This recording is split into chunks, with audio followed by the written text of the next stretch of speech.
Dr. Weiss, why do we need to fight? I mean, really, wouldn't it be great if we didn't have to? It would be great, but you'd be weak, okay? Fighting and the conflict gets you stronger and healthier and creative and smart about solving problems and learning about each other. You know, we fight to find out what the issues are so that we can get in agreement, get in alignment, because how can two walk together unless they be agreed? That's Amos 3:3. And sometimes we have to have that conflict to get into agreement so that we can walk together with our spouse, our friends, or our coworkers.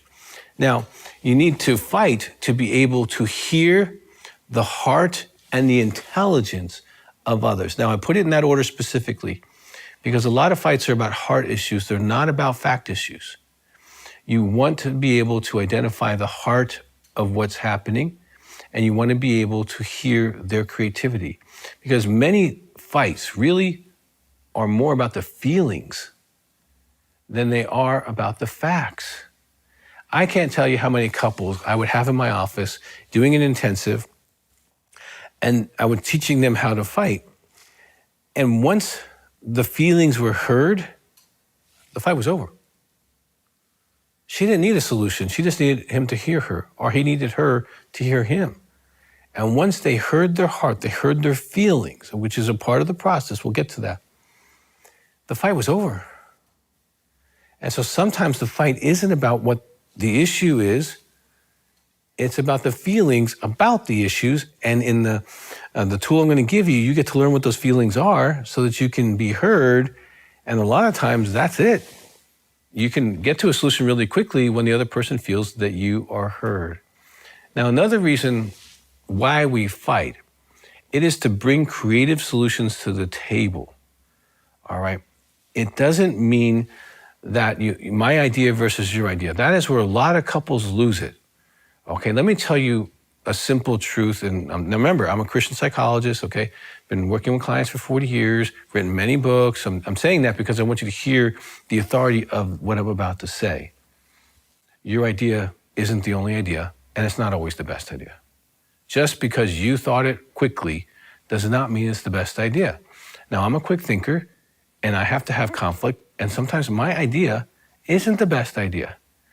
When I weigh it with other people's ideas in a group, whether it's a work environment or in a family environment or even a couple environment, I have to honestly say sometimes people's ideas are better than mine.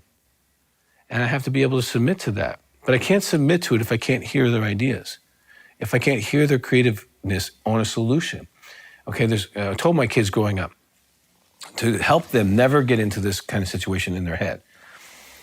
Always give me 3 solutions to a problem. Dad, I'll never forget this. Dad, she was probably 6 years old, just this big, and big brown eyes, beautiful little girl. Dad, I want to give $5 to this little girl in China who wants surgery. And I said, okay, Dad, so give me 3 ideas. Give me 3 ideas to solve the problem. Of course, I could have just given her the $5. That'd been easy. But I was training my child to think, and she can think, oh my gosh. So she said, well, you could give me the $5. Well, that's not enough. Okay, give me 2 more. I could clean all the stones off the garage. I could do that. Or I could sell some of my toys. Okay, now she's thinking about solutions for her problem. So I said, well, I like the second one. Why don't you go clean the rocks off the garage? I mean, it wasn't that big of a deal. And I'll pay you $5 because I'm a capitalist. If you work, I don't mind paying you. Okay, I'm not welfare where you come up with an idea and I fund it. All right. But she went out there, sat there for maybe an hour or so, and she just cleaned the rocks off the garage and off the driveway. And she came back in, asked for her $5 so she could give it away. Right. But in the process, I allowed her to get creative in a solution. See, we need to come up with different ideas.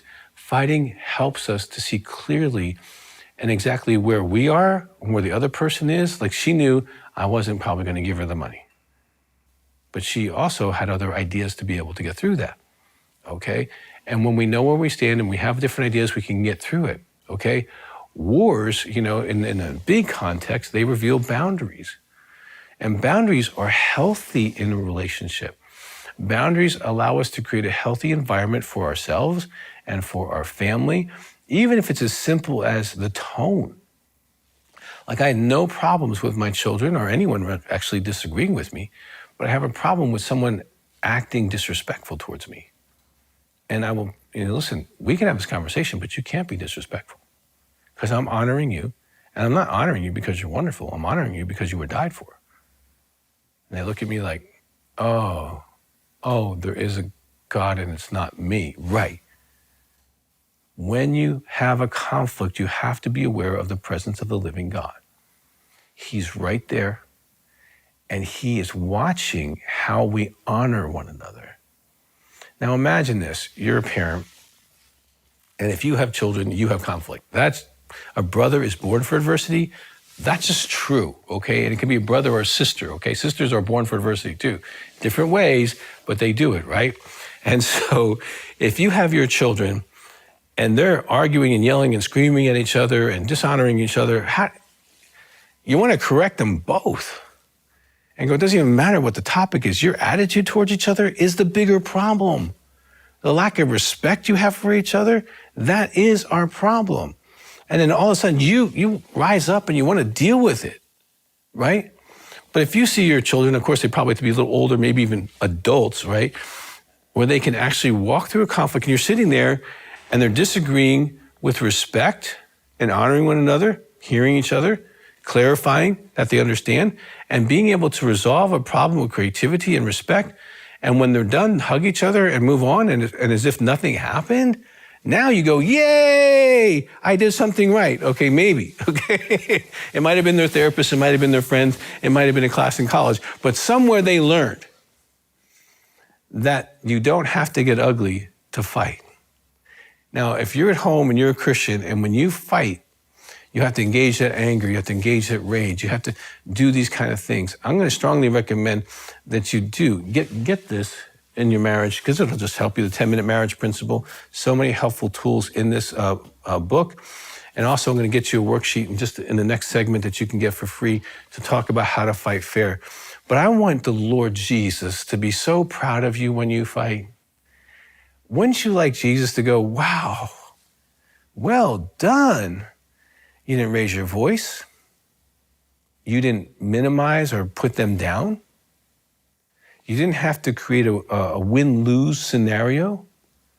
You were able to collaborate and hear what they had to say and incorporate it into a solution.